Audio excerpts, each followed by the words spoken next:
about making up the Tawaaf, that she said she started a voluntary Tawaaf and she couldn't finish it, so she just left. Does she owe anything?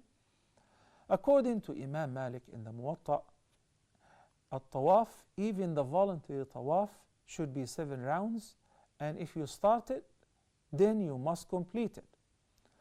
And this is something that is not agreed upon, because there are other scholars, such as in the Hanbali madhab, that the Tawaaf al-Tatawwu', or the voluntary Tawaaf, you don't have to finish it, and you will be rewarded for any number of rounds that you made. So if you made only 2 and you left, you will be rewarded in proportion with the number of circles you made, and you don't have to finish it. Since you already left and you don't have an access to make it up, then we'll go with the latter opinion, which is the easiest for you, because simply it is tatawwa', voluntary. That doesn't apply though to the ibadah of Hajj and Umrah, which also include Tawaaf. Any ibadah, any worship, once it is voluntary, if you decided not to do it, you will not be punished. Yes, you will miss its reward, but you will not be punished, nor do you have to make it up.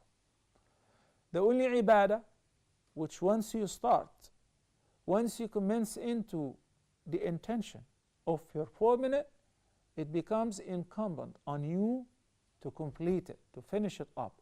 And if you don't, then you owe and make up for it, or a qada, is either Hajj or Umrah. Even before entering Makkah, once you say labbayka, either Umratan or Hajj, that is the intention of commencing into the act of Hajj or Umrah. That's called Ihram. Once you declare the intention of Ihram and you say labbayka Hajjan or labbayka Umratan, you're already in a state of Ihram, and you're not allowed to just back up or cancel your Hajj, say I'm not interested. You will have to go through it all the way, even if it is voluntary. If somebody started nafli prayer, then halfway he remembered that he did not have wudu', so he withdrew from the prayer.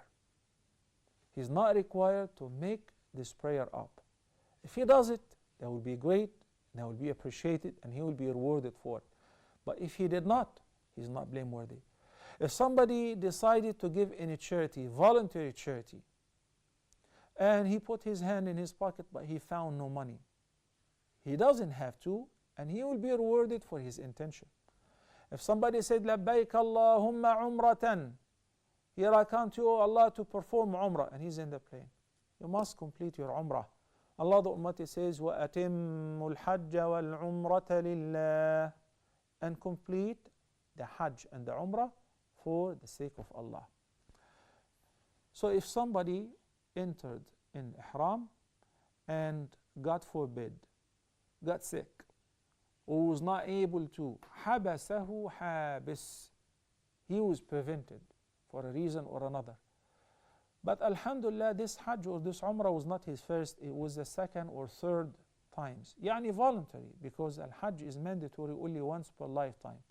In this case, it is mandatory upon him or her to make up this Hajj next year or whenever they can, or this Umrah once they are capable to do it. It becomes due on them to make it up. That is the only ibadah which requires qada. And according to many of the scholars, that doesn't apply to Tawaaf itself. By the way, there is no voluntary sa'i. A sa'i is only either in Umrah or Hajj, and it must be preceded with Tawaaf. So you don't see people doing sa'i voluntarily. But Tawaaf, voluntary Tawaaf, yes. And the reward is great, because the Prophet ﷺ said, At-Tawaaf is similar to the Salah. Assalamu alaikum wa rahmatullahi wa barakatuh.